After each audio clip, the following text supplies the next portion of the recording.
So, welcome back to Third Age Reforged and to another battle replay and to a fittingly wintry day in WK's interpretation of the City of Dale.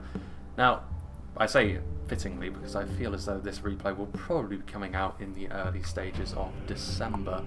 But yes, Dale, it's been a little while actually since we saw this map. We very recently, or I say very recently, we somewhat recently saw WK's new map in the Haradrim capital of Fire Nobel. This was the map that he made previous to that, and it's a pretty damn good one as well. It's very large, very multifaceted as well, lots of defensive points that the defenders can use. The downside for the defenders is the sheer size of a settlement like this. It can be quite difficult to cover all of it. It's not quite as vast as something like Dor and Ernil was, but it's still a bit of a task for a force of 3 armies to try and cover the entirety of the settlement in a consistent manner. But Dale more than makes up for that with the fact that the defenders can choose some pretty good points to choose to defend along the way. And it can be a pretty difficult task for the attackers to get through without taking really serious casualties along the points the defenders decide to try and set up on. It's going to be a force of 3 of the good kingdoms of men defending this great city of the north, and it will be a bunch of evil factions that are on the attack. Speaking of which, we will be able to go through the army from which we're going to be viewing this from the perspective of first this time, because it is going to be the army of Overlord over here who sent me the battle replay. So big thank you to him. Always good to see Dale once again. He's going to be playing as the Orcs to Misty Mountains. It actually feels like quite a while since we last saw the Goblins and their slightly larger Mountain Uruk brethren. He's got some heavy Goblin spears, which, considering you know you're going to be going up against 3 human factions on the defence, all of which are going to be reliant on armour to some way or another, heavy Goblin spear is going to be a good choice, because outside of this you're going to be dealing with regular heavy Goblin infantry, possibly the more vulnerable halberdiers as well. This is a good way of splitting the middle. You have a decent amount of defensive prowess given that they are spearmen. Obviously they're still low tier spears, but even so they'll keep themselves alive a bit better than the lowly heavy Goblin infantry, and the armour piercing is of course going to be useful, and you can anchor them potentially in place with this unit over here. I knew they were somewhere. The heavy Goblin halberds, they are much more vulnerable of course, because they do not have that shield, which means the defensive archers, which all 3 of the defending factions have got access, some pretty damn good archers, so that's certainly not going to be the sort of thing which is in short supply. But even so, it's still a good idea to bring a unit like this, because they're worth it for the armour piercing, and if they do get into melee without getting shot, they can be a good equaliser for you against some of the more standard units that the humans are going to be bringing on this occasion. Some Goblin infantry that are hiding in the snow. Obviously they're very, very low tier. The trash tier unit of the Orcs to Misty Mountains is very similar to something like the Orc fodder over in Mordor, but they are going to be here for their numbers alone on this occasion. A couple of units of cave trolls. If the going gets tough and the attackers find themselves getting pinned into a certain position in the settlement they don't want to be in, or they feel as though they're getting caught on a really dense pike block or the like, cave trolls can be ideal for that. They can smash through really quite thick lines with relative ease. The downside to that is that they are somewhat weaker in terms of their ability to stay alive than any other combat troll really. So you do need to keep an eye on that. They are not going to stay alive as long as something like Olag High, even if they can push through lines with greater prowess. Mountain Orc Berserkers, they are locked morale, which is a pretty useful attribute to have when you're playing as the Misty Mountains, because much of your army is easy to rout, easier than most other factions, and also armour piercing of course, though their defensive stats are very, very low. Enemy archers going to be a potential problem. Catapult, going to be useful in the City of Dale because you can knock some holes, you can destroy some of those towers, or of course if you get caught in those narrow streets you can start hitting the enemy defensive positions as well. The higher tier halberdier unit that the Orcs of the Misty Mountains have are of course the White Oak Fearmongers, a pretty damn good unit to bring in this sort of situation. Definitely the sort of thing that I would be saving until the later game, because if you send them forward, if the defenders have got any brains in their heads, they will be wanting to focus a unit like this down with as much of their arrow fire as they can, because it's one of the best tools that the Misty Mountains will have to equalise that melee fight with the defenders. A couple of Snaga skirmishers. Now they are going to be capable of doing some damage of course. The Blackback Mountain Berserkers are a very scary unit when it comes to dealing damage. They are still somewhat vulnerable to missile fire, even though they are a bodyguard unit, so that is worth bearing in mind. Sort of thing that again you want to keep under wraps as best as you can. The more defensive bodyguard unit is the Goblin King's bodyguard, and they're pretty numerous actually for a bodyguard unit as well. They're not going to be exceptional in the way that several other bodyguard tier units are, but sword and board bodyguards, to be honest, rarely are like really impressive. They just need to be solid for their price, and that's definitely what the Goblin King's bodyguard are. And several units of heavy Goblin infantry to really give the Misty Mountains that really numerous feel, which they need to have really if they're going to be super effective. Then we have the Womb Raider, good to see him back again with that name. He's going to be playing as Mordor. He's got some Orc fodder over here, so pushing up a ram alongside the Misty Mountains. The main body of his army is over here with yet more Orc fodder pushing up a ram there. Got several units of their heavy duty infantry as well. The Minas Morgul chosen a really good unit of heavier spearmen. Exactly the sort of thing which is going to keep itself alive pretty well, even against some of the better units that the defenders are going to have. Not necessarily the best at dealing damage, especially through the kind of armour that the defenders are going to be bringing. But even so, definitely an important part of the Mordor army just to keep that solid core around all the numbers that you have. This is also a very important part of the Mordor army when it comes to trying to push your way through a defence. The Blackguard of Barad-dûr we've seen be very effective on several occasions. Mass pushing units are, again, somewhat controversial, but somewhat necessary in certain situations as well, just to prevent the defenders from just digging in indefinitely. But the Blackguard are difficult to deal with, and the defenders will need a solid plan in place for dealing with a unit like this when the attackers decide to commit it. Rhun Guard, interesting to see them actually, the basic spears of Mordor. Unlike the heavy goblin spears, they're not armour piercing, which is a big downside in the comparison, because in terms of the tier of unit, they're very similar. But again, they are spears, so they do have a little bit of utility there. A couple of units of unupgraded Orc Maulers, very, very vulnerable to ranged attacks, of course, and they don't really have the best armour or melee defense values either, so they'll die in droves, but before they do, they will land a few armour-piercing blows on the enemy, which will put them above several other units in the damage-dealing stakes, including a few units here of Morannon infantry in the centre. They're going to be, unlike the Misty Mountains, we've already said that the Misty Mountains' basic spear is better than Mordor's, but certainly when it comes to their basic line infantry, Mordor's Morannon infantry have the beating of the heavy goblin infantry. They may be less numerous, but the uptick in quality is certainly there, and they are still a very numerous line infantry unit anyway. Minas Morgul chosen. We see here the Olag High, we already mentioned earlier, the cave trolls don't really do all that well in sustained melee. Any troll, if you ask too much of them, is going to fall relatively quickly, but the Olag High really are the toughest trolls on the block, and they'll be able to take a beating more so than the others, and they're also very, very damaging as well. They do have a slightly wider formation though, so you don't want to send them into positions that are too dense, because they actually won't punch all the way through.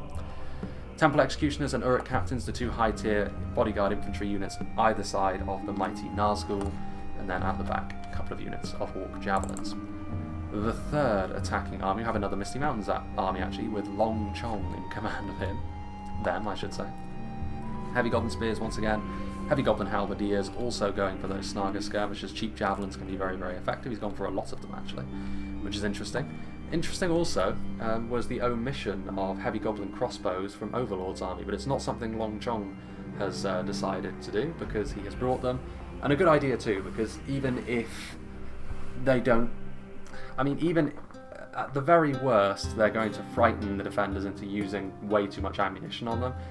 Even if you land just a few volleys though, crossbows are the sort of thing which, especially given the matchups are what they are, they can be so, so useful. So I am a little bit surprised to not see them on the other side, but it is a big commitment of resources, and they aren't dirt cheap in the way that several other Misty Mountains units are.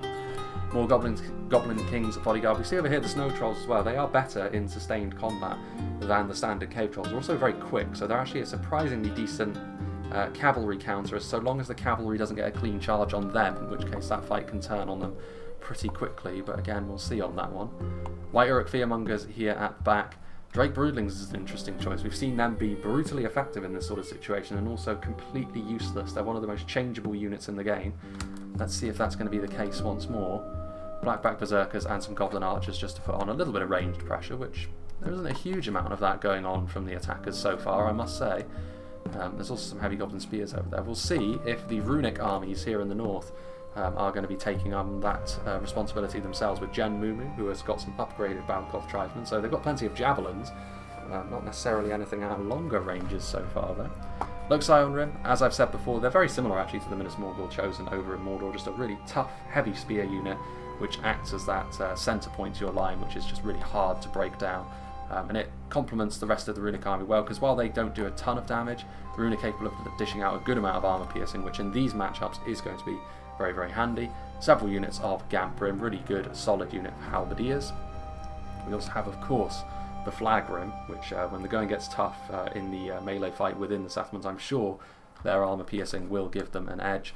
Also the Mighty Dragons, Wrath Crossbowmen, and more Eastron crossbows as well. So once again, we're seeing more of a focus around crossbowmen over on this side of Dale. they've got plenty of nasty armor-piercing units. Some Cummel's chosen. Again, that sword and board bodyguard unit. And he has got 3 units of archers as well. So he's got some Variag mercenaries, good in a skirmish fight with that armour upgrade, and a couple of units of the Narim as well. And then as we head across the body of water in the northern edge of Dale, he's also got some upgraded E-Strong clansmen, but it is his allies' army now that we're going to be looking at, which is Emmy machine gun. Interesting. Loxai on Rhun. We've also got some E-Strong crossbows with the armour upgrade back here, make them a little bit more resilient against the inevitable arrow fire they're going to be taking. Several units of Flagrim, several units of Gamprim, so a relatively straightforward army here with Dragon's Wrath crossbows and Carmel's chosen, and a couple of units of Balcoth tribesmen as well, also some Carmel's Shadow Guard lurking in the snow. Let's have a look at what the defenders have laid on. It's going to be Dale, Gondor and Arthedain on the defence today. Nabest playing as Dale, playing on home turf. He's got some Blackshot Dragon Slayers. Of course, a really good unit. They only have so much ammunition to go around, but if you pick your targets well, they can be super effective at long range, killing pretty much anything they set their mind to. And they're not half bad in melee either. They, as a bodyguard to your archer unit, they're going to be able to put up a decent fight in melee with those giant anime swords that they have. We have some Keldon Ruhr Patrol, we have some Lake Town Pikemen, so some basic units in addition to some Dalian Spearmen. Pretty good at holding the line, but they're going to need their range units to come and do the heavy lifting for them against the armour-piercing edge that Rhun possess, but that's kind of how this matchup tends to go most of the time anyway. Keldon Ruhr Patrol. I mean, the Dismounted Earls of Dale will actually beat out something like the Flagrim in terms of base quality, but the Flagrim's armour-piercing does give them that extra boost that they need to make that a pretty even fight indeed. Dalian Raw Guard up here, as well as some basic Bardian marksmen. So they've got the archers that they need. I don't know whether they have the numbers to hold that big army in check indefinitely. We'll have to wait and see on that one. Meanwhile, the outer reaches of the settlement, we've got some Arthedain pikemen from Nawaki, who's playing as them. Obviously, pikes are a real strength of Arthedain. They can bring quite a lot of those basic ones and the gate guards. Swordmasters of Esgaroth from Nabest as well, going to be able to dish out a good amount of base damage. Here are the Illuminus gate guards. Very effective unit of pikes indeed. We've got the Dalian Barding Herd and Dismounted Earls of Dale in combination. We saw the Barding Herd in particular be very effective recently. They'll be hoping for a repeat of that. The Athala Rangers are directly on the walls, which is a bit front and centre.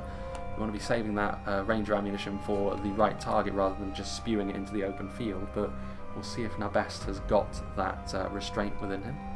Bardian Marksman, some Dunedain Peacekeepers down here as well, a very damaging infantry. So they've got plenty of quite damaging infantry here in terms of the base damage, which is going to stand them in good stead against the very numerous goblins and the orcs of Mordor, I must say.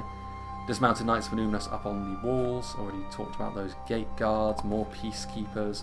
Over here, Dunedain Troll Slayers, 2 units of them, in addition to the Grey Company, as well as, that might be 2 units of Grey Company actually, which is a big commitment of money, but potentially devastating with those armour-piercing projectiles, especially seeing as Mordor doesn't have the most options to ward them off, to be honest. We'll wait and see if that's what he wants to do, if he wants to be really aggressive like that. Arthedain Man-at-Arms with the first level of armour upgrade, some basic Dalian Spearmen.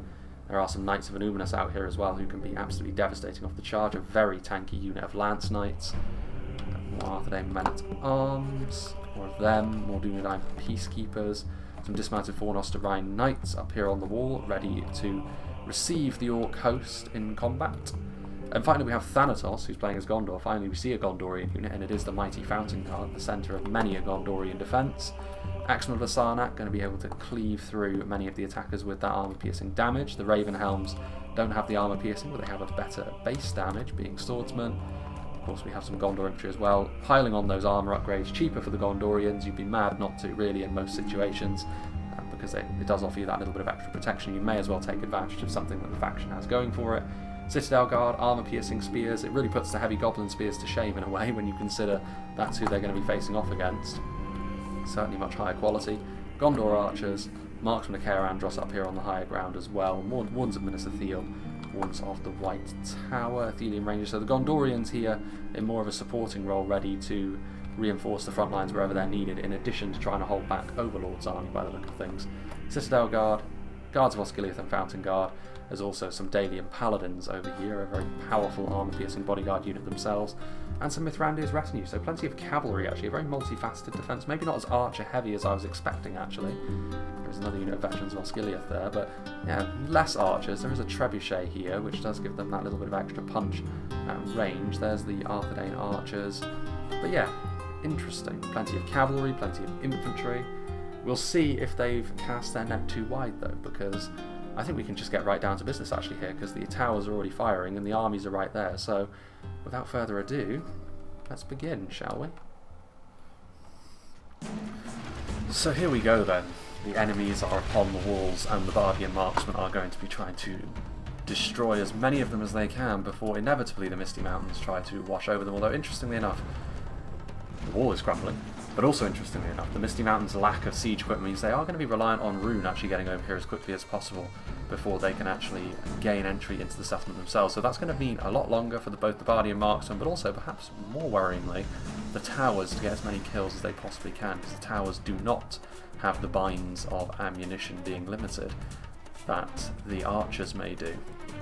So, we also see here the Mordor army from the front going to be pushing up the ramp, going to be getting through the gates over here. This gap in the wall has already been crumbled, but what I would say already is there's been a little bit of a cut between obviously the army composition phase and here. The attackers have been loitering in front of all of these arrow towers for a little bit too long for my liking. There goes the rear gate, the runic army that's going to be attacking from the northern side of the settlement, all on their own across that bridge, but it is only a portion of a defending army they have to deal with on the other side of it, so perhaps that will be enough. But loitering for too long in front of these arrow towers, that is one of the real benefits of defending Dale as a defender. These arrow towers can really help you if the attackers are a little bit too slow, and that's exactly what's happening here. I mean, not devastating levels of kills, but you can see here already several of them around on guard, several of the orc fodder already falling by the wayside a little bit, and that can only help them. After all, the best weapon that the attackers have in a battle like this is the sheer numbers that they can bring to the table. Meanwhile, still you can see over here again, very similar story. Not a huge amount of dead goblins, but they will add up as time goes along. And the Flagrim very slowly but surely getting those siege towers into position, pushing them uphill is quite an endeavour after all. Meanwhile, it does look as though Mordor may very well be the first ones to make landfall into the actual settlement itself, with their siege towers looking like they may make contact with the wall first. There is also the small matter of the Misty Mountains out here as well. You can actually see that there has been a little bit of skirmishing going on. The Mithrandir's retinue, at least a portion of the Mithrandir's retinue, charging into a somewhat exposed unit of Mountain Orc Berserkers, but not a unified charge, that, because the unit is rather weirdly stretched, which is a little bit strange, and as a result they didn't actually get the full charge that they would need to do devastating damage to the Mountain Orc Berserkers. They do get out of there quickly, which is going to be quite necessary, because being in sustained melee with a unit that's capable of chucking out the kind of AP damage the Mountain Orc Berserkers are would be very bad for the Mithrandir's retinue. Gondor ready to withstand those blows. It's going to be the Dalians over on this side which are taking the lead of the defence. The Bardian marksmen, their bows falling silent for the time being, but the arrow towers picking up the slack. Meanwhile, they were thinking about going up the tower for a second there, but the Flagrim turn right back around when they see the Earls of Dale waiting for them, although that fight would probably be fairly even under normal circumstances, because the Flagrim had to try and clear a spot on the wall. Maybe it wouldn't be quite so great for them. It is a bit of a weird situation this. The Minas Morgul chosen again, they're just sort of setting up their attack, ready to come down on the defenders all at once. I suppose that is the idea here, but in so doing, like I said, it's those arrow towers which will punish them for that. Under normal circumstances, this might not actually be that bad of an idea. As soon as I say that, we see one of those Eastron clansmen, more than one of those Eastron clansmen, get clattered by the arrows from the towers. Under normal circumstances though, getting everything set up and attacking all at once is exactly what you want to be doing, but it's whether or not the damage they take in this phase is going to be too crippling for them or not. Only 16 of these Mithrandir's retinue now. You can see that they did charge in again. I mean, there's some dead Mountain Orc Berserkers from that as well. I mean, a fairly decent charge, but was it worth it? Mithrandir's retinue could be such a useful tool, potentially.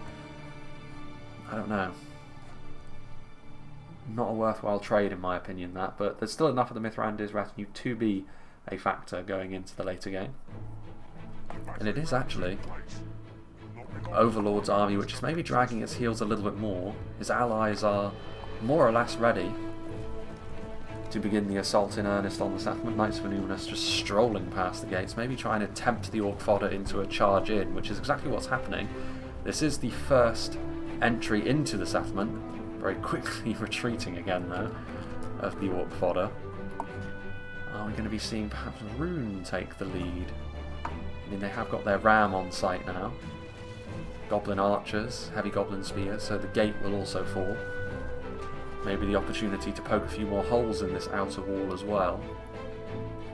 Trebuchet waiting. I mean, that's exactly what's going to be happening over here. Another wall crumbling in the face of the runic artillery, meanwhile. Do they have any archers firing in over here? Not yet. The Vardian marksman showing a really good amount of restraint so far. Mostly a Dalian-led force back here as well, so going to be defending their own city from the front, the Northmen. There goes the gate. Well, that's actually going to be two armies. That may be the most concentrated force on the field we see, because it's the entirety of a Misty Mountains and runic force which is coming forward here. Plenty of armor piercing, plenty of numbers. So it's the sort of thing those Dalian defenders over there will struggle to deal with over a longer period of time. Some arrows coming forth now. Maybe not the best of angles here. I mean, it is, again, only Moran on guard and orc javelins as well. Not terribly worthwhile. I think maybe that's only because they're on fire at will. You can see they have stopped firing now. Orc javelins poking their heads into the settlement, maybe hoping they will go unnoticed, because it's a good opportunity here to shoot some volleys into the Fountain Guard. And there's not too much of an excuse for allowing this to happen.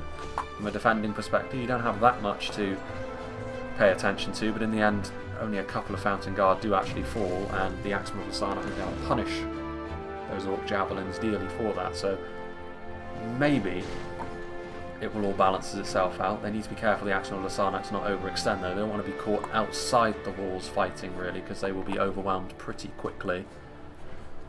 But slowly but surely, we're building to the attack beginning in earnest, I'm sure. Grey Company ready to shoot at Mordor as they move forward. I mean, slowly and surely these casualties are building. It'll take an awfully long time for that to become crippling, but it will still be a real worry for them. Drake Broodlings, I think we're seeing... Actually, we're seeing quite a lot of the walls be emptied of a Dalian presence, which is maybe a little bit dangerous from Nabest's perspective. He needs at least some defenders up on the walls so that he can... I mean, it's a good opportunity for the attackers even to get up on top of these walls right now and actually claim some territory. Dale would maybe be able to get some units in the way just in time, but I don't know. It's still not ideal from their perspective. Meanwhile, we actually do have a genuine melee assault now from Enema machine gun. But he's going to pay for this because he's really ill-equipped to deal with the kind of Dalian dual-sided defence that they have. Interestingly enough, though, they do, or have managed to get some Balkoth tribesmen up on the walls, so it's probably worthwhile to get a unit of infantry up there to stop them from doing this, because that's a nice use there of those runic javelins. Better use of the javelins, certainly, than the infantry, because I really don't fancy Dale's or Rhun's chances against this Dalian defence with all of these arrows flying into the runic line, especially seeing as how much of this assault is made up of Lokagamp Brim. Some Blackshot Dragonslayers shooting in, who are taking damage at the hands of those Balkoth tribesmen now, which is a real concern for Dale, this. Nabest needs to get his ducks in a row a little bit more quickly than he's currently managing. I mean, he's getting some Keldrin Ruin Patrol up there, who are presumably out of ammunition, just to try and stop them from throwing their payload. Kind of similar units, to be honest, in terms of what they offer. Probably give the slight edge to the tribesmen, to be honest with you, if not for the presence of those arrow towers giving the river patrol a little bit of a lift. I mean, surely now, with this being the case, with already this runic army in the north feeling a little bit isolated, the time is now to start moving in, and that's exactly what is going to be happening throughout the settlement now. Mordor flooding forwards.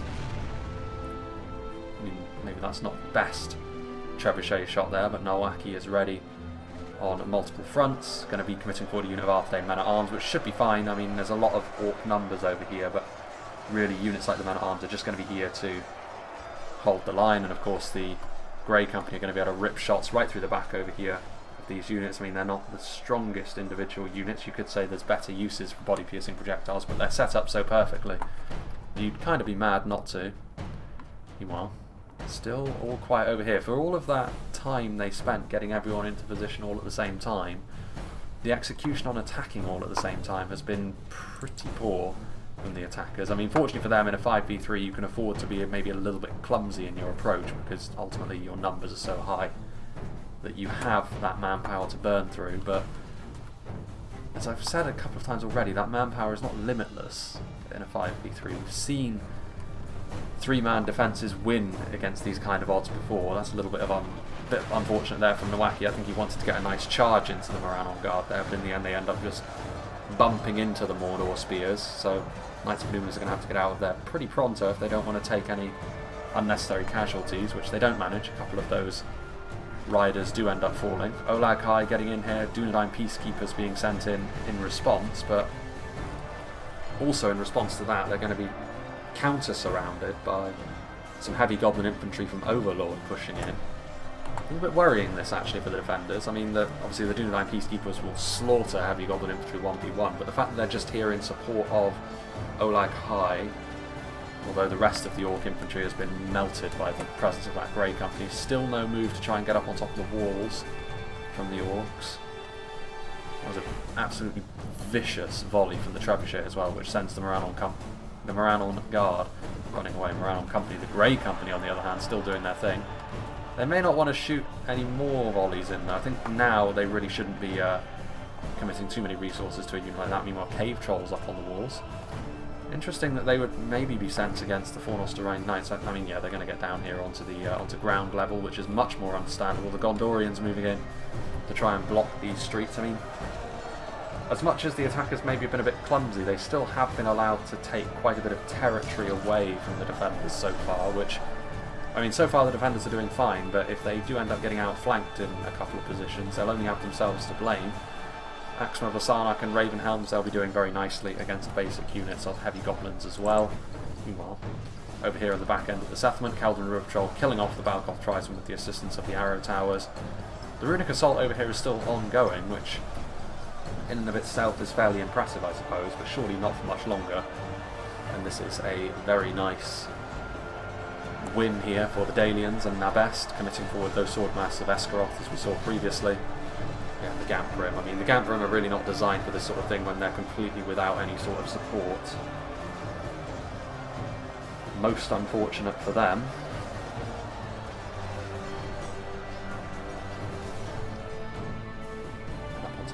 As well come the Dalian Royal Guard, pulling out their own long swords. But yeah, seeing as this is only a small section of the Dalian army, they've done very well for themselves so far.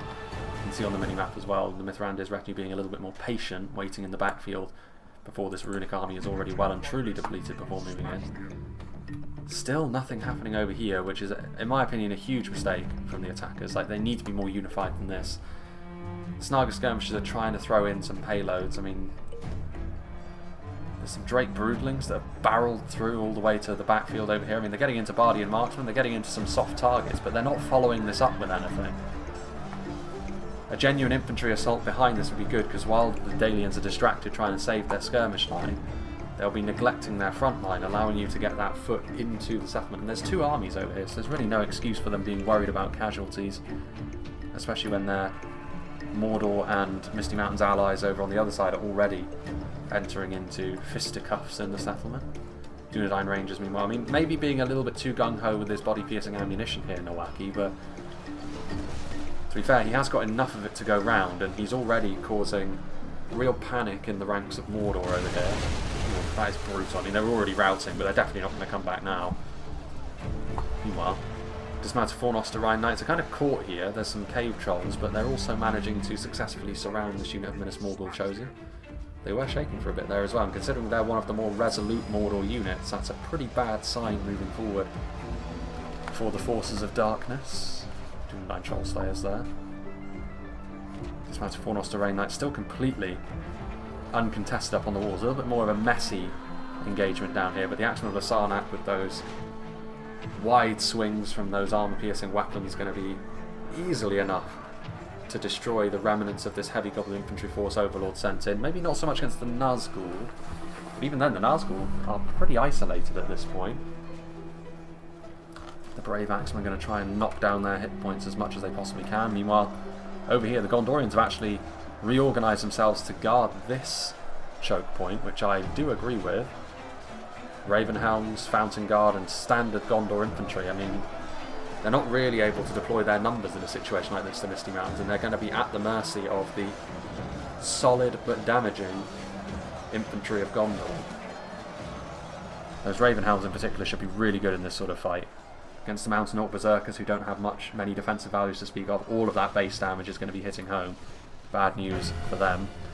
Heavy Goblin Halberds moving forward. I'm not sure about Overlord's decision to go that way either. I think attacking from this gate, initially the way they were setting up, I was in favour of for the attackers. It was really just a case of whether or not those arrow towers were too damaging for them, but I'm not really too convinced about what they're doing now. Finally Rhun are going to be attacking, but it's into where the defence is at its strongest, arguably. With Nabest's general, the Dalian Paladins, they're going to slaughter these Flag Rim en masse, especially with the arrow tower support nearby. Not going to be great for the Easterlings. Dale able to take out some frustrations on their old enemy. Well, Dale still very much in control of this section over here. The Runic Assault completely falling apart, which is often a pretty bad sign. And Emima Machine Gun is now going to have to wait really for an opportunity to attack once again, perhaps when the first layer for the defenders over on the other side starts to falter. That's when he can also start to make his move as well. And they could try and unify an assault for the second layer, but it's going to be a little while before that happens because the defenders will be really encouraged by what they've seen so far. Another Olag High getting committed forward, another unit of Olag High. I mean, they're in here.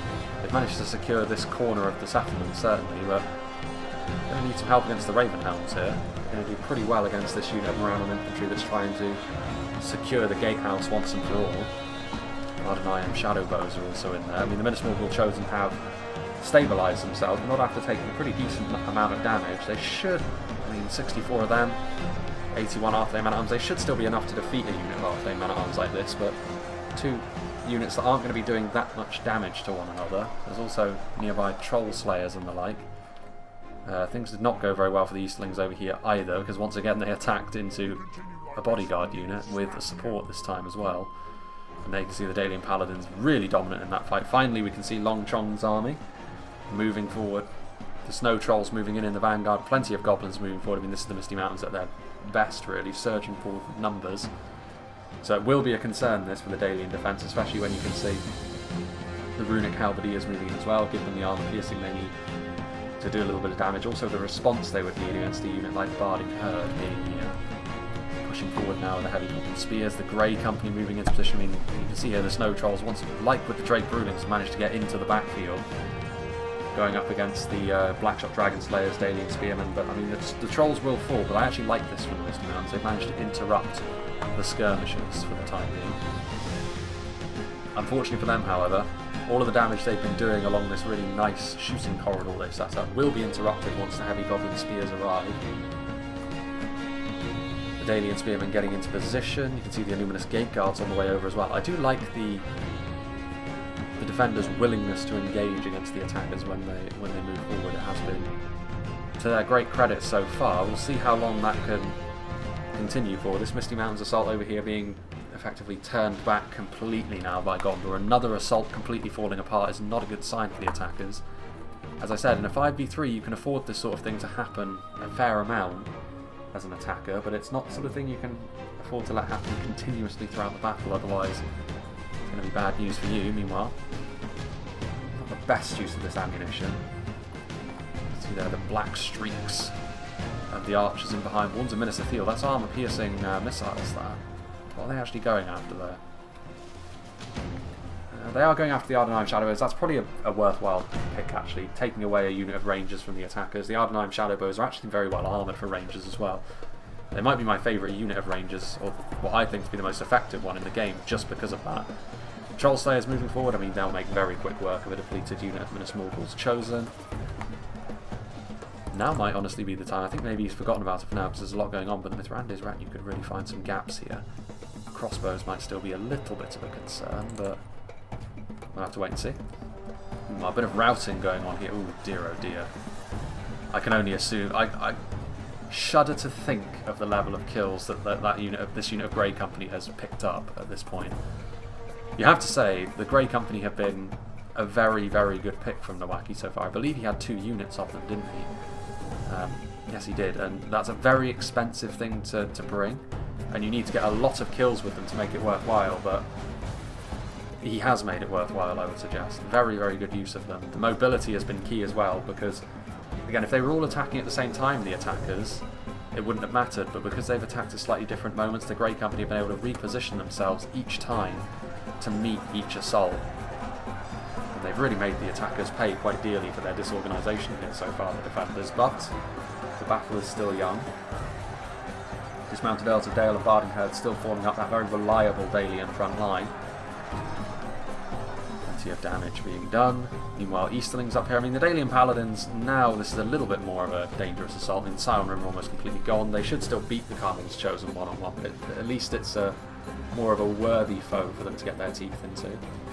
That is the Runic General as well. Like, I mean, we did see the Misty Mountains General already die over here, and that is a really bad sign for the Misty Mountains. If you don't want to lose a general with a faction, it's definitely the Misty Mountains. You can see over here the Heavy Goblin Halberdiers are already wavering. There are Blackback Berserkers in there as well, but they're being adeptly kept at arm's length by those Illuminas Gate Guards. Very nice so far. I mean, he went from being maybe dragging his heels a little bit to being extremely aggressive along Chong. And unfortunately for him, neither has really worked out in his favour. Over here, I mean, all has fallen silent for Mordor, more or less. There's still a Misty Mountains presence up on this wall. Finally, this unit of Fornoster Knights is being challenged. That armour piercing and the numbers of the Mountain Orc Berserkers may be a little bit of a concern, but with the arrow towers and the damage the Fornoster Knights can do in response, I'd still back the Arthedain unit here. Like high up on the walls, clearing away what remains of a unit of Ravenhelms who are running away now. I mean, the Misty Mountains have secured this position over here, so initially a victory for the Gondorians, but rallying again the Misty Mountains, so they have managed to secure this part of the settlement. So this is where they can start to make a few more gains, actually. The attackers. These transitional phases are always dangerous for the defenders. Athelian Rangers and Marksman Caerandros, though, already shooting down into that position. Marksman Caerandros shooting into some Orc Javelins. Not the most expensive unit to bring down, but they've already been used fairly effectively by the Wound Raiders, so I can understand why you would want to get rid of them. Trebuchet still in position.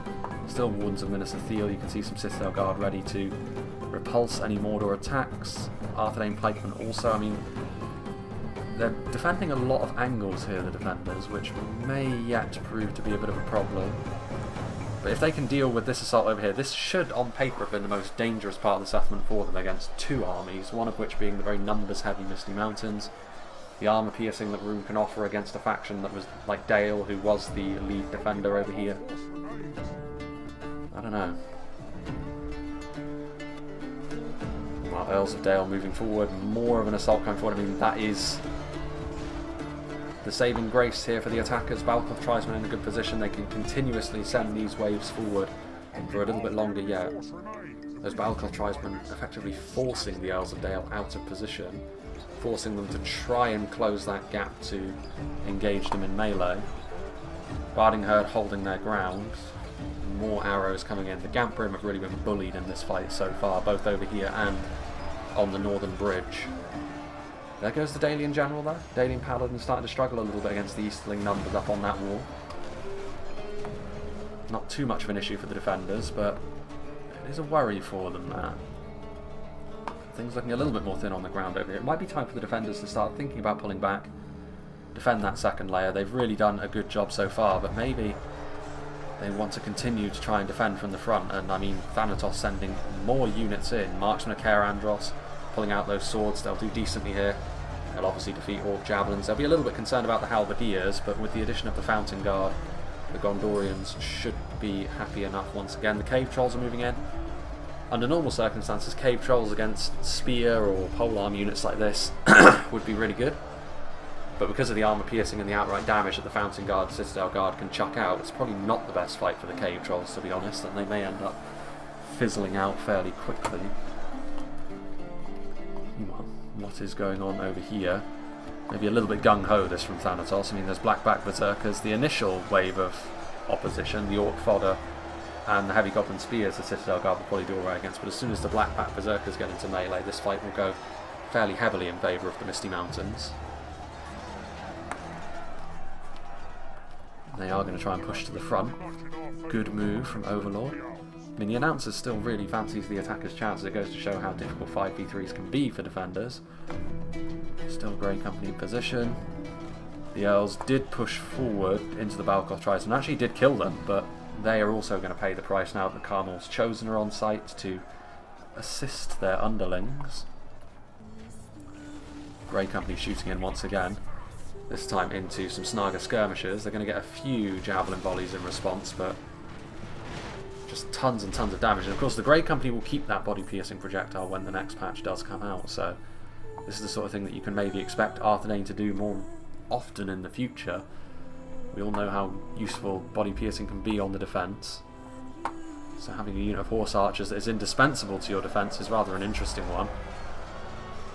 White Uruk Fearmongers moving forward. I mean, going toe-to-toe with the Fountain Guard. I've called them Ghetto Fountain Guard in the past, for good reason. They offer similar sort of functionality for the Misty Mountains as the Fountain Guard offer to Gondor, but obviously it's in their more numerical-focused fashion. Oof. Really nice shot there. It may only be into heavy goblin infantry, but that is a lot of kills they got right off the bat. Destabilising a unit of infantry that isn't exactly known for its resoluteness anyway. The transitional phase well and truly underway now as Arthedain, I think, yeah, they're going to pull back to the second layer. The right move, in my opinion. Orc Maulers moving in. They're going to have to leave this unit of Arthedain pikemen behind. One of the casualties of the defenders pulling back. This will very often happen. It's a shame that it's a unit of pikemen from Arthedain's perspective, but something had to get in the way of the Olag High to prevent them from stopping this wholesale retreat. They need to get this clutch of units out of here as well. I mean, the Trebuchet at this point isn't going to be able to get out of there, so they may as well dump all their ammunition into the Misty Mountains while they can. They definitely need to get the Athelian Rangers out of there though, and I would say Wards of Minas Ithil as well. Already they're shooting in with the Gondor archers, trying to offer a little bit of damage from the second layer walls. More or less now we're at the halfway point of the battle. Having a look there, I mean, way more kills for the defenders, but also way more numbers for the attackers, so it's looking fairly stark, about a 13% difference, 14% difference in favour of the defenders so far, but we'll see if that holds. And also, as we go into the battle, having those Grey Company units, having this missile-focused approach from particularly Arthedain, but also from Gondor, it's worked up till now. But considering they've been fairly reckless, you could say, with their ammunition, as the battle wears on, they're going to have to rely more and more on out-of-ammunition skirmishers to see them over the line in melee, which is a risky thing. Both units of Grey Company are still alive. I don't know how much ammunition they necessarily have. As the battlefield gets smaller as well, there's going to be fewer opportunities for them to do the business. I'm really surprised actually these Arthedain pikemen haven't routed, considering they're utterly surrounded and they're getting clobbered by trolls, but fair play. Shows how shows the resilience of Arthedain. The spirit of Arnor is alive and well. They do rout eventually, of course. Arthedain Shadowbows, having been given a grilling really by the Wards of Minas Ithil, are a little bit more depleted now. The Misty Mountains managing to push through eventually, but they've taken a lot of damage here. Are they going to be able to save this Trebuchet? I'd be very surprised if they did. That unit of Citadel Guard is still blocking the approach of these units out here, so maybe they can get that Trebuchet back inside the walls. That would be a huge victory for the defenders if they were able to do so. Blackback Berserkers on the front line now there, and that will surely bring about the ultimate destruction of the Citadel Guard.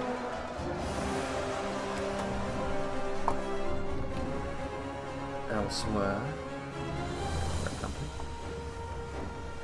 lurking with malicious intent, I'm sure. Meanwhile, it's a little bit of an interesting one. Dalian Spearmen trying to counterattack into Rhun was never going to go particularly well with crossbows waiting. Where did that cavalry unit go? Is this them? Yes, it is. Mithranda's retinue coming right back round to the other side. They've got a good opportunity actually to maybe kill off what remains of that Misty Mountains catapult, take away some artillery from the attackers. Speaking of taking away artillery, Overlord sending 2 cave trolls against the trebuchet crew. They're already battered and bruised. Will that be enough to finish off the trebuchet? I mean, at the very least, it's going to be enough to stop them from moving back inside the gate. Agonisingly close. And they see fit. I mean, you can see actually one of the trolls already falling. It shows how wounded they are, that the trebuchet crew was able to kill them off fairly quickly. And now with the Nimlothian Honour Guard here to cover the retreat, this trebuchet will be saved. If it's at the cost of the Nimlothian Honour Guard, then it will not be worth it. They need to stop celebrating, though, and getting back inside the walls, because the Orc Maulers are here, and the trebuchet crew is being engaged once again, too busy celebrating their victory, winning the battle, but perhaps not the war on this occasion. There's also some goblins from the Misty Mountains being committed. Oh dear, and the Nimlothian Honour Guard could end up paying the price for this in the long run as well, with the Citadel Guard routing. That's going to give the Misty Mountains the opportunity to get in here and surround the Nimlothians. That could be a disastrous, in the end, move by Thanatos. You don't want to be losing a unit of that quality for no good reason. Arthedain men arms depleted, already shaken, bloodied.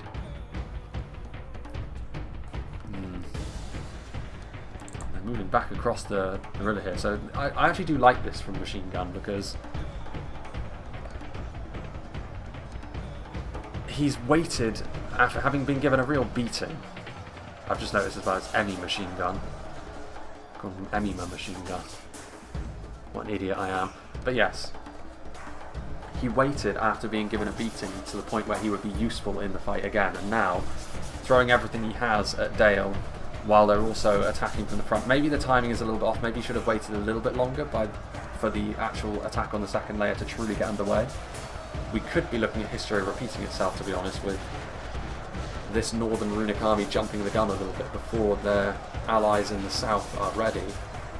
But they stand a little bit more of a chance now of doing something effective with more elite units. I think only 2 units of Bardian Marksmen. They will do damage, but not at the rate we saw the Grey Company do it on the other side. And also stuff like Keldon River Patrol and Lake Town Pikemen representing large proportions of the defence over here. I don't know. Oof, the Grey Company are over here though. Again, that mobility that the Grey Company offer. And now we're going to see a lot of damage done once again. These Grey Company units have been so effective, and their effectiveness in this battle is going to be more limited now. This might be one of the last opportunities they have to rack up even more of an impressive kill count. You can see most of them pulling out their swords, so ammunition is in short supply, but making use of every last volley they have. Once again, Rhun able to get a unit of javelins up onto the wall. If Machine Gun has been able to do anything in this battle, it's been this. The Valkoth tribesmen have been able to take up positions from on high and rain some javelins down upon the Dalian front line. But still, the punishment continues. The gate's already open as a result of trying to get the... Did they get out of there? I mean, they did. They had to leave the trebuchet behind in the end, so in the end it was pretty clumsy from the Gondorians, but they were able to get some more kills on the goblins as well, reorganise their defence, ready for... Thelian Rangers are here, but they've got their swords out, so maybe they have used up all their ammunition. Warns of Minister Thiel ready up on the walls still. This assault hasn't gotten underway just yet. Uruk captains contrasting very heavily against the white snow with their blackened armour. Are they going to be able to bust holes in this wall? I mean, you can see here Longchong still has a fair amount of units over here. The benefit of having 2 armies over here is even with the damage they were taking, they still have a pretty scary looking force to come down upon the defenders as the battle goes on. Snaga skirmishers ready and waiting.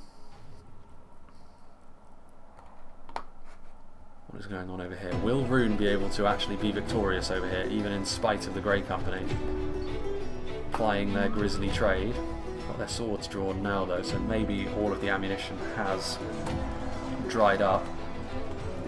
And the last roll of the dice really for the Dalian defence now is to get these Bardian marksmen onto ground level to try and stem the tide. But I think the runic quality in melee, considering what Dales still have left over here, is going to be a little bit too much for them.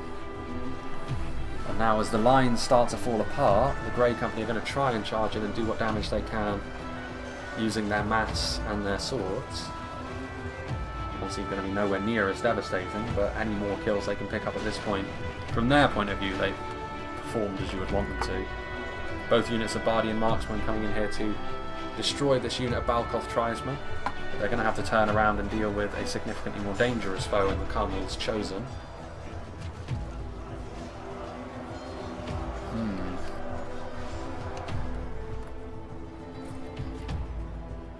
Scion Rhun. Fountain Guard moving down here to reinforce. Is one unit of Fountain Guard going to be enough? I don't know. I mean, Rhun also now on the back of the settlement have effectively the road open to maybe make a play for the town centre, but that would surely end in failure. Maybe it would be the distraction their allies from the front need, though. Gondor archers getting into position. Taking a little while to get themselves into a place where they're ready to make a genuine assault here on the second layer, which has been, or will be surely, to the detriment of their runic brethren in the north, even though they have managed to do more damage this time around to Dale, and Dale are barely still standing. Any sort of reinforcements is going to be a problem. Camel's Chosen also taking damage from something. They're trying to push forward, but to disastrous effect. Flaggrim being intercepted by Fountain Guard, being killed off. This unit of Bardi and Marksmen against scattered Gamperin. When they're out of formation like this, the Bardi and Marksmen make decent makeshift infantry, so they will be just fine even without the Fountain Guard. So, yeah, this is going to be the end of Emmy Machine Gun's contributions to this fight, you would have thought. Strong crossbows getting into place. I mean, this is really the biggest contributor he can now offer. He's upgraded crossbowmen, which might be a bit of a problem here for the Fountain Guard. If they have... they're going after the Bardi and Marksman, though, is the problem. If they go after the Fountain Guard, that's a way to get a really good cost efficiency rating on these units. I think this unit is going after them, are they? Yeah, they are. Fountain Guard are also retreating very wisely. Even if the crossbows end up being the only thing left standing over here, you can still view that as a victory if you're Dale, I think. Because the crossbows, ultimately, they don't have any sort of melee presence over here, and if the Grey Company chose to, they could charge into the crossbows and be a real problem. The wall crumbling. The Misty Mountains. Overlord's catapult all the way over here now.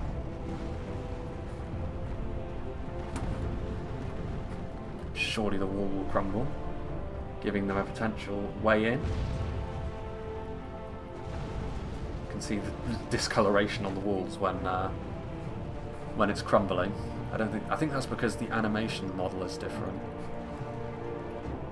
It goes back to being regular, sort of, it blends in properly when the animation is actually over, as you can see.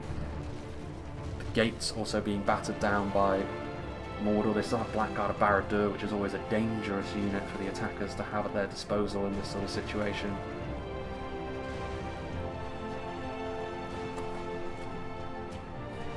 What are they doing now? They're going after the towers? A little bit late in the game to be trying to bring down arrow towers, is it not? As the front gate falls, the side gate is still open because of the proximity of the Gondorian defenders, so it's really just a case of waiting and biding their time for Overlord, but still you can hear the twang of those arrow towers. Certainly the attackers can't afford too much more of that at this point.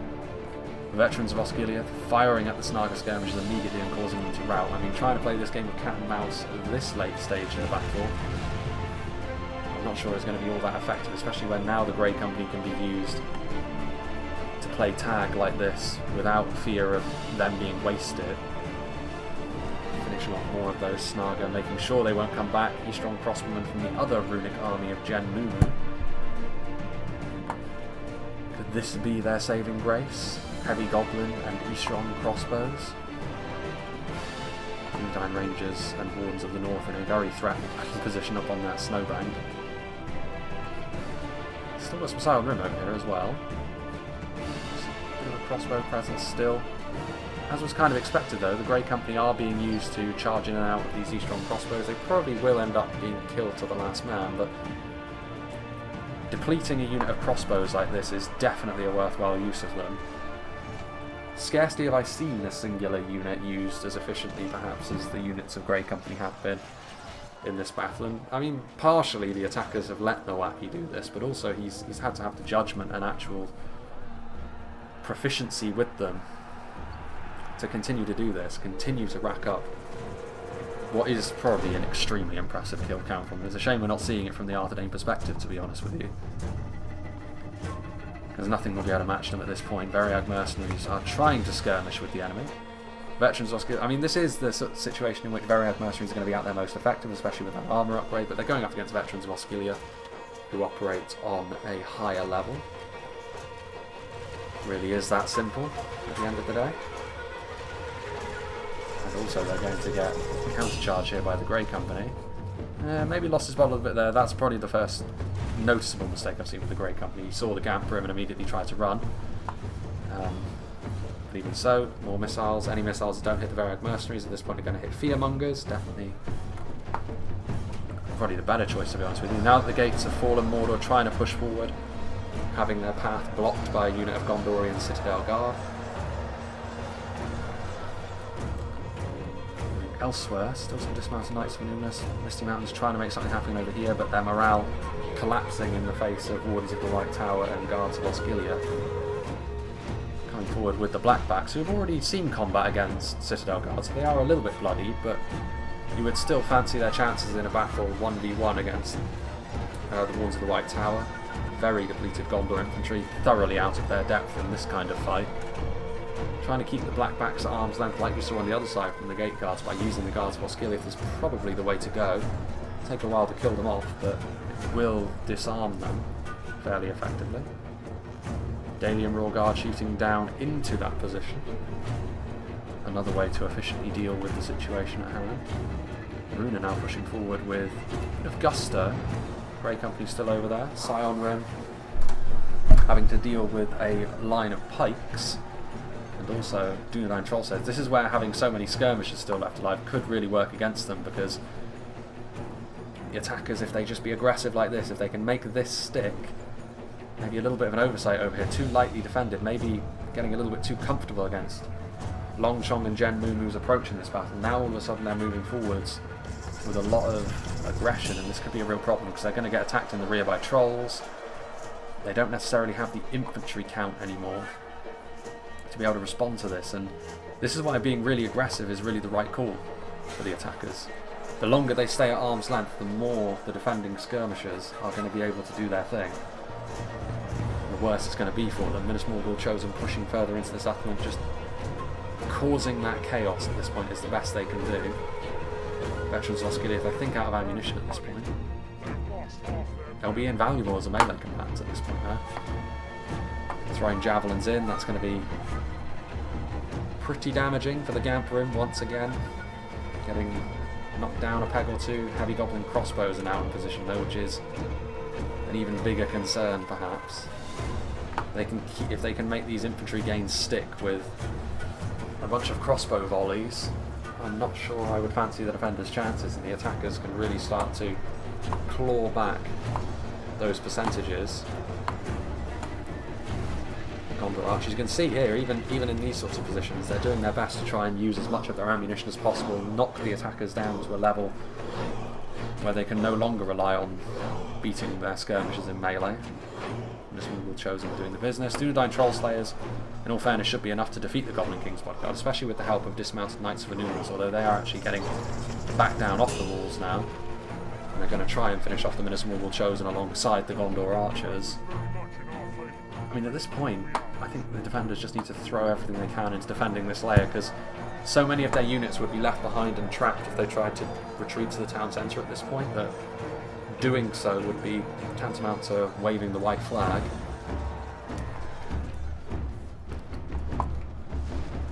Moving here, Veterans of Osgiliath, yeah, it's very chaotic at this point. They need to hope that all of these units, Wardens of Minas Ithil, Dunedain Rangers, Wardens of the North, they need to hope that all of these units are really going to be capable of doing tons and tons of damage.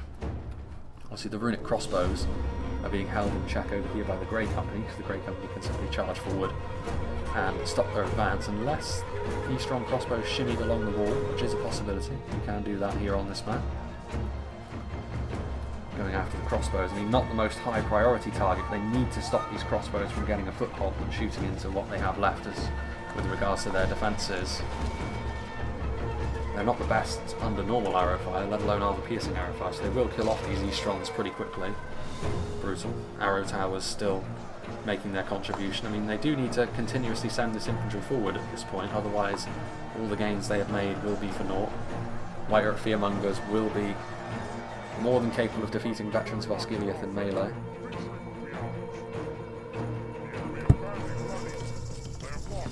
Arthedain. Forward comes Blackguard of Barad-dûr.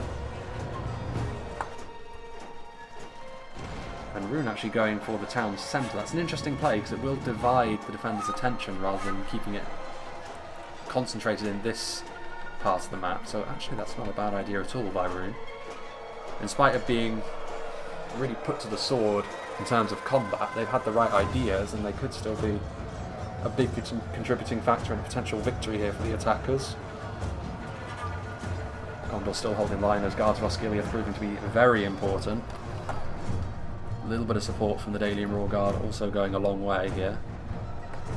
This is a problem though, I mean, with the defenders being so thin on the ground, the time is right to deploy a unit like the Blackguard of Barad-dûr. Bulldozing through, actually pulling back, maybe getting cold feet. Strong crossbows in position, heavy goblin crossbows, I mean this is the problem. Hard to keep track of all the crossbow bolts that are surely flying, but the defenders really being given a thorough examination now. Still fights happening up on top of the walls, Trollslayer's doing a good job. Temple Executioners moving forward, and in terms of how impressive they are in melee, they will defeat something like the Dismounted Knights of Fanuna, so lots of pressure for the defenders have to try and deal with, but then in Lothian Honour Guard doing their thing as well. There'll be enough against the Minas Morgul Chosen. Gondorian archers trying to offer what support they can. Meanwhile, over here, this runic attack, Eastron crossbows doing their thing. I mean, it is the only infantry that he really has at his disposal at this point is going to be the Scion Rim, and they will be defeated, but all of these units are units that could be being put to use over there, where a general just died. Possibly even the Mordor general, because I think the Europe captains were in there.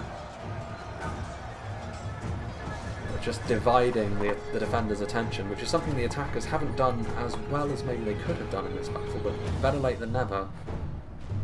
And maybe it will be enough. Fountain Guard defeat seems certain. I mean, they're going to get surrounded. I mean, they're surely getting hit by crossbow bolts as well.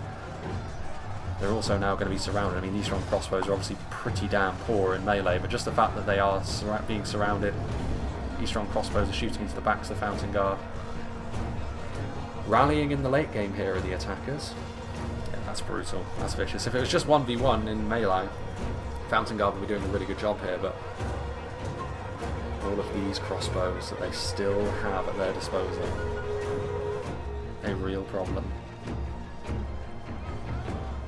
Strong crossbowman.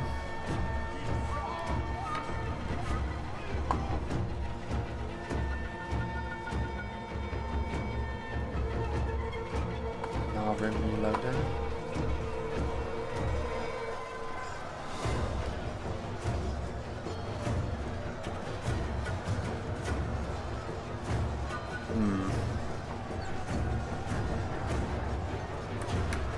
Blackguard about just sending the Gondor archers flying.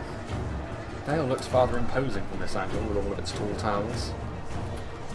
Those towers are going to need to be working overtime now. I mean, victory over here, I suppose, to a certain extent for the defenders. There's really nothing left of the attackers now, so they can turn everything they have here around.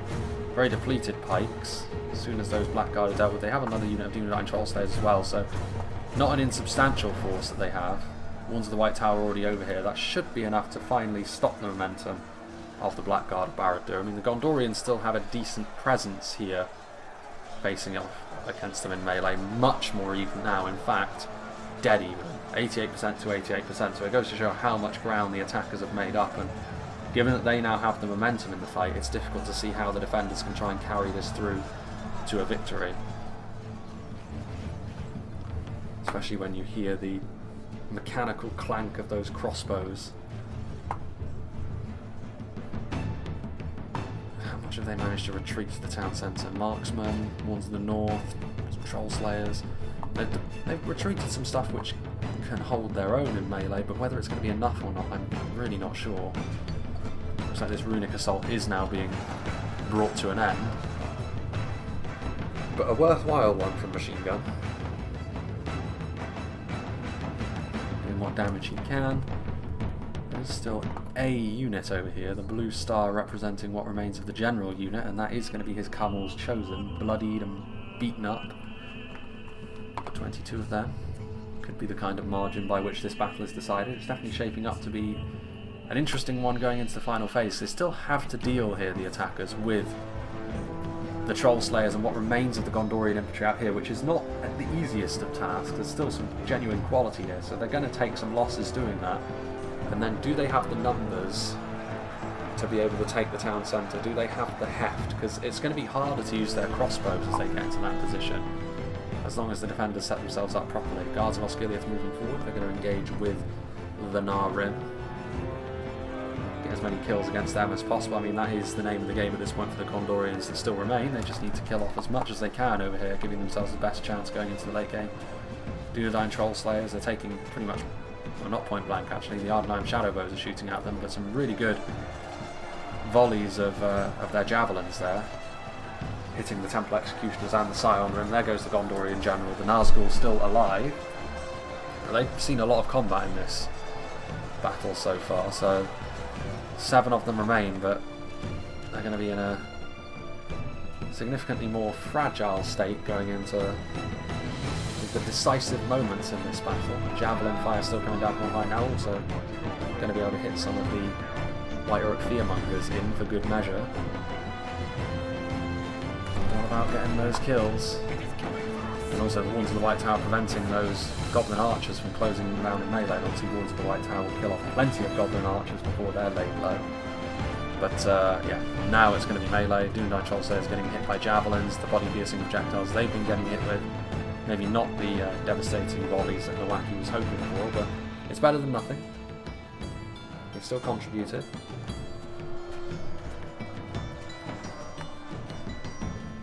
And it will be a case of them trying to set up in position. I mean, Goblin Archers are there, they'll have to set up into Goblin Patrol of routing. Defensive shape back here, again, like I said, the problem may be going so skirmish heavy. A lot of these units are out of ammo archers. Warns of Minister Theo, multiple HP, but not the best melee can bounce outside of that. Daily Royal Guard more impressive in melee, but again, they're only one unit. Ones in the north a little bit depleted, kind of similar to the Royal Guard in melee. They've got a unit of pikes and the gate guards. I don't think they're going to have enough here, the defenders. I really don't. That skirmish heavy approach of theirs bore fruit, but maybe trying to spread themselves out too widely on the outer layer. It's coming back to haunt them a little bit. Only 2 Wardens of the White Tower remain. Make that 0, with one of the Nazgul killing them off and the other one getting shanked by a Goblin Archer. Now Rim. What's going on here? Gondor Archers, still 44 of them.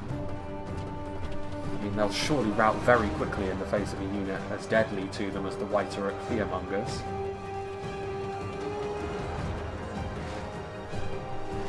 Oof. Brutal. Actually, their morale has somewhat stabilised, which is kind of interesting. Perhaps those arrow towers buying a little bit more time for them. And surely now they're wavering. At least they're not fatigued, they won't die tired. They'll die showing their back to the enemy though, routing in such a fashion. I think at this point it's just a case of time 6ing until we get to the point where the attackers are actually assailing the final walls. I mean, there goes that runic general. Heavy machine guns army in the dust, although they are actually sending units around the back as well, so they're going to attack from 2 sides, which I think the decision to do that... Actually no, so we won't time 6 after all. But the decision to do this, I think, is where the defenders' last hope really ends, because the choice to reinforce what's left of Machine Gun's force, a single unit of crossbows, is going to be enough to divide the defenders' attention to the point where their already very depleted army is not going to be enough for them to win the day, unfortunately for them. I mean, it was very impressive early on, but ultimately they've just run out of energy, I think. run out of juice. Very mercenaries pushing the ram into place. Just being hyper aggressive and trying to swamp the enemy is really the best thing the attackers can do to secure their final victory in the field. They have also taken the lead by 2 percentage points. A very intriguing battle though, a real battle of two halves this. First half belonging to the defenders, but the second half, the decisive half, belonging to the attackers. Okay, it's looking like they're going to crumble. Now we go at times 6 speed with the defenders definitely trying to consolidate around the town centre. It's the right thing to do, but it's probably not going to be enough at this stage. Some brave Gondorians all bloodied up, ready to try and stop this assault. They are going to try and use their missiles where they can. To be fair, a lot of the attacking armies at this point are made up of missiles. Dragon's Wrath crossbows we've seen, Goblin archers, Eastron crossbows, Valkoth tribesmen. And here we go. The final stages. Daily and Royal Guard coming down here. They will of course defeat Eastron crossmen with relative ease. Enemy machine gun though, I do like how enthusiastic he's been to charge in this fight. I mean those are the Dragon's Wrath crossbow bolts. Not the best angle for them, but they'll still do a decent job at killing off Daily and Royal Guard.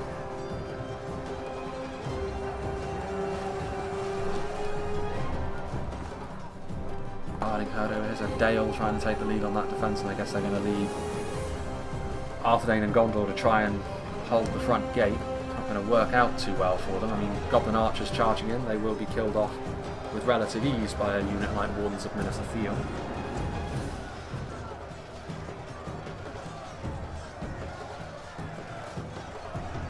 What else do we have? Arthedain men-at-arms charging into melee, charging into the breach.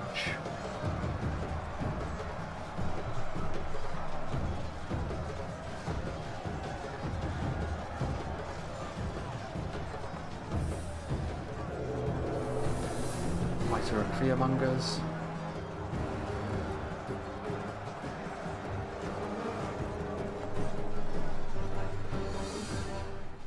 So got some Dunedain Troll Slayers, which is kind of interesting. They've been asked to do a lot in this battle as well. Lost control. Those Carmel's Chosen have also been pretty effective as well for Jen Mumu.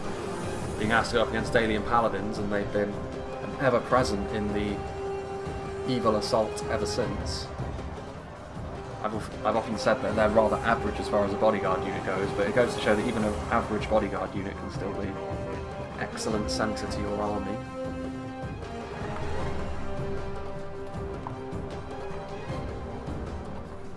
Troll Slayers lingering.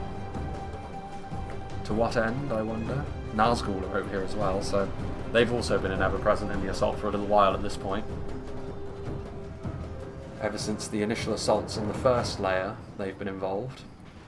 A lot of the Mordor elites are over here, actually. Temple Executioners. I mean, the Daily Royal Guard, they can retreat all they want, but it isn't going to go their way on this occasion, I'm afraid.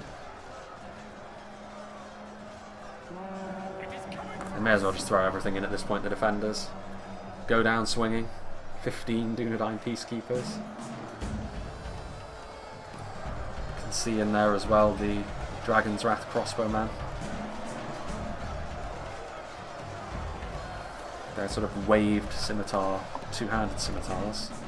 Don't know if there's actually a name. I mean, I don't think that would be a blade in real life. It doesn't look like it would be all. I mean, smaller versions of that I do believe exist. They might be sort of Indian and Persian, but I don't think of that size, other than maybe for decoration. I mean, ironically, it's actually the Carmel's Chosen that have got the one-handed version. Illuminous Gate Guards pushing in. Another unit that we saw was very effective earlier on. Still persisting with the use of their archers. Doing the thing, I mean, crossbows are getting up onto the walls to add insult to injury. The attackers will also claim the ranged advantage going into the dying embers of this fight.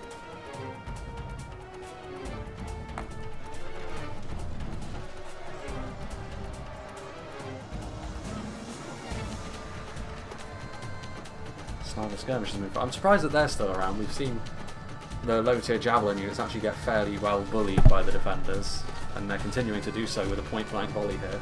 Perhaps that's more of a cynical move to try and boost the kill counts just a little bit more. Not, I think, that Nowaki would need any more assistance with that. I'm sure his kill count's already rather healthy as it is.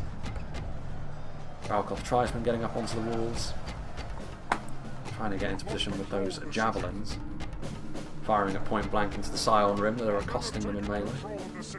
Units that were perpetually routing are now being knocked back into consciousness is maybe the wrong word, but there you are. Ones in the north in melee, but so very depleted at this point.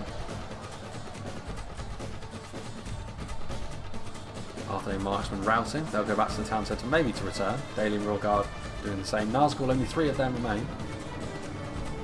Dragon's Wrath crossbows. One player has admitted defeat. I wonder which of the defenders that could be. It's not Nowaki. There's still Gondorians fighting on the front line. Could be Gondor or Dale, I think, at this point. So I think the only one that's actually still fighting is Arthedain. Javelins from the Valkov Tribesmen as well. Been a very impressive rallying effort this from the attackers, and I think for that reason alone they do deserve the victory. Because they could have panicked as this fight started. It was fairly clumsy initially, but like I said, in a 5v3 you got a little bit more margin for error, and they were able to reorganise themselves and do the business.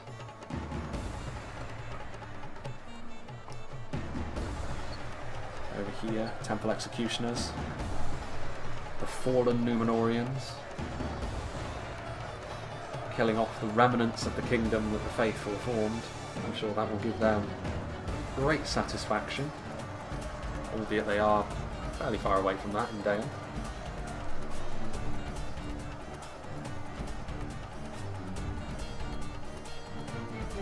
Crossbows on the wall. I mean, it's not an absolute annihilation of victory either. I mean, 4% the difference in favour of the attackers in the end is a close battle. I suppose what the defenders will be quite disappointed about is how they did build up an impressive 14% lead and then allowed that to slip. But like I said, the transitional phase went in favour of the attackers. The attackers also did very well in the second layer assault, and that really gave the defenders no way back here for the final stage. They can see the Runic General being involved in the death of the Arthedain one. Is going to be the end. I do wonder what the last unit left standing would be. Not that unit of pikes, I would assume. Arthedain marksmen doing their thing. Might be the Arthedain marksmen, honestly. There's one Arthedain marksman. Cleft in half. Barding herd, and that's going to be it. And there we have it. A very enjoyable fight indeed, in a wintry setting, perfect for December really, isn't it?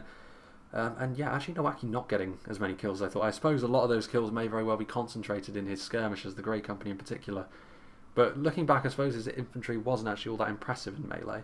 By contrast, the Gondorians split their kills presumably between their infantry and their ranged units Dale. Fewer kills for them, but then they were more of a supporting role anyway. The attackers, Wound Raider doing quite well. Enemy Machine Gun actually getting a fairly decent amount of kills considering how under the cosh he was. Genmu more in support of Long Chong. Overlord more in support of the Wound Raider, so getting less kills, but again, not too surprising. They also had, especially in the case of Genmu's Runic Army, they still had a fair amount of units left alive at the end, but it was always going to be a costly endeavour for them. In this kind of fight, it's always going to be when you have overwhelming numbers. You have to understand that because of the quality levels and the defensive positions the defenders can take up, it's always going to be you're always not going to have a favourable kill-death ratio when you're on the attack. But still, like I said, I think the attackers do deserve this because it was an impressive comeback from the position they were in, and they reorganised themselves, and the mistakes they made initially in the fight were not made when it came for the second and obviously the third assault. The battle was already over by then really, but they were still able to do that, and that was impressive.